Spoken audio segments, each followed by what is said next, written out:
Lesson 6.1. So lesson 1 in module 6 is on complementary and supplementary angles. So we're going to be reviewing a lot of things, hopefully you've done in the past with angles, or and introducing you to some new things. So if you don't remember from before, make sure you pay really close attention. All right. So it says, let's review our key definitions. So before we can get to complementary and supplementary, it's really important that you have, when we talk about these certain angles, you know what they are. Okay, it's just going to be expected as you go on math. So it says two angles. Angle, this little sign here means angle. AOC. Okay, O, that's like the turning point. I'll show you here in a second. And angle COB with common side OC, ray, OC, are blank angles. Okay, so here's what we mean by that. If I were to draw something that looks like this, okay, and so we'll say this is, I'm sorry, not angle A. This is point A. This is point C.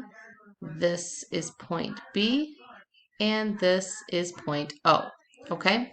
So it says two angles, AOC and angle COB with common side OC. Do you see how they both share this common side? Right here. Okay, both of those angles have that common side. So what we say is we say that they are adjacent. When things are adjacent, they're like right next to each other. They share a common wall, they share a common side. So some of your classrooms are adjacent, right? They're two separate rooms, but they share that wall. So adjacent angles share a ray, right? Share a side of the angle. Okay. So when two lines, moving on now, intersect, any two non-adjacent angles formed by those lines are called. All right, this one sounds way more confusing than what it is, okay? These angles right here, when they are non-adjacent, so let's say like this angle right here is not adjacent to this angle. When two lines intersect, so both of these lines intersect right here, these angles opposite each other, those are called vertical angles. Vertical angles are really important to know because they're congruent, they're equal to each other.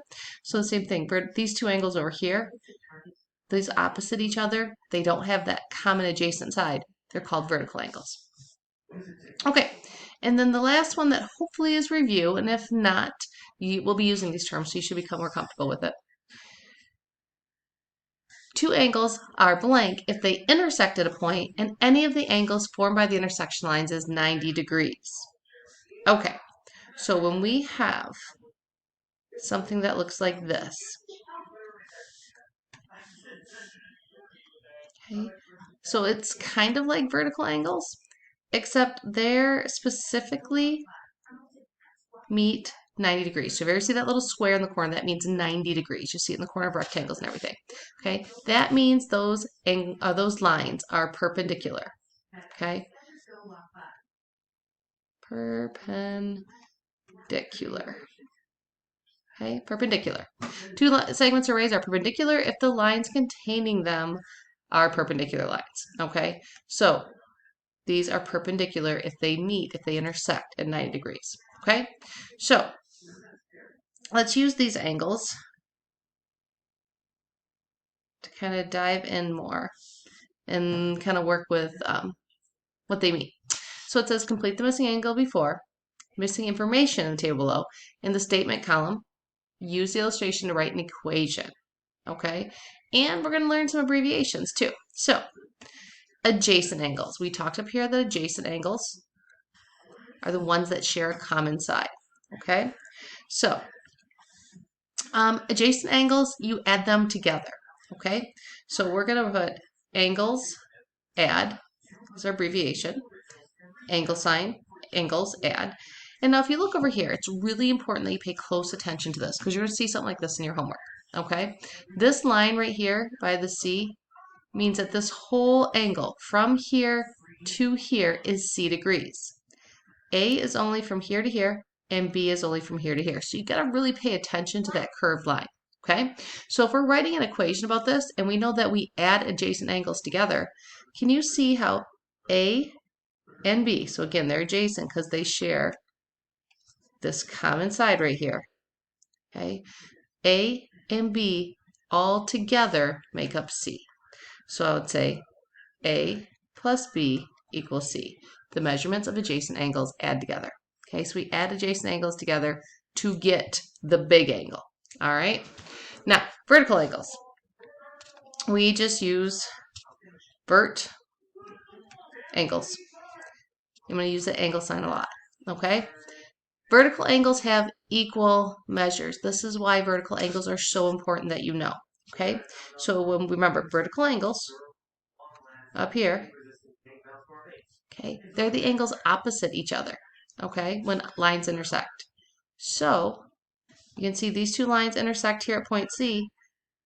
Angle A, I'm sorry, this angle right here, it's actually angle DCF, 8 degrees, and GCE, B degrees. They're exactly opposite each other. The two lines intersect. A and B have to equal each other. So the measure of angle A equals the measure of angle B.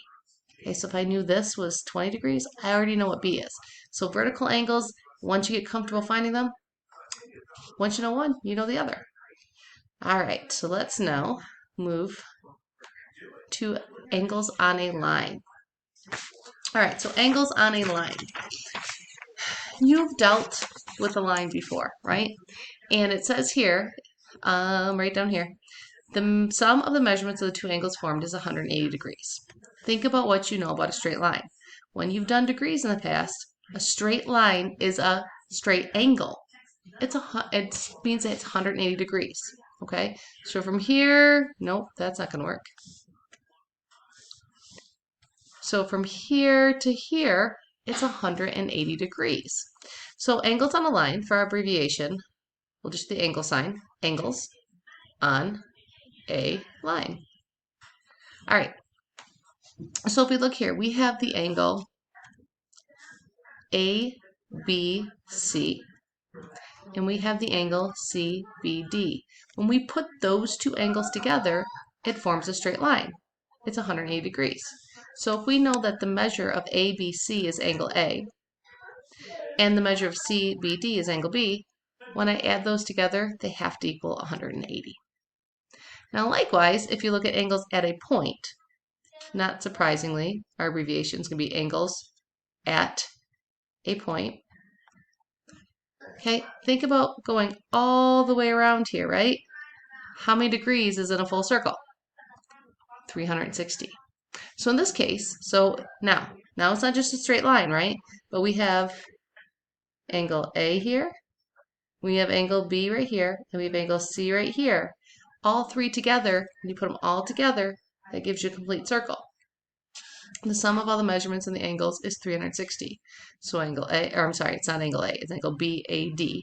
The measurement is A, plus this measure of B right here, plus this measure of C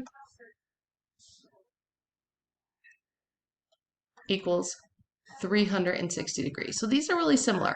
You have to be careful, okay? If it's a straight line, just do 180. If it's going to go all the way around, we don't have a straight line, then it's 360. Okay? So those hopefully are review, and if they're not, just kind of keep working with them, okay? Now let's quickly go over the two new angle relationships. We have complementary and supplementary angles, okay? Complementary angles are two angles that add to 90 degrees. 90 degrees, okay? So if you look at both of these, whether we write them so they're adjacent angles, okay, and they share a common side, or they're apart, doesn't matter. Both of them are adjacent. So we're going to put a little note here, okay? Don't have to be adjacent. Okay, so supplementary angles are really similar. Okay, but if you notice down here for the pictures, supplementary angles are two angles that add to 180 degrees.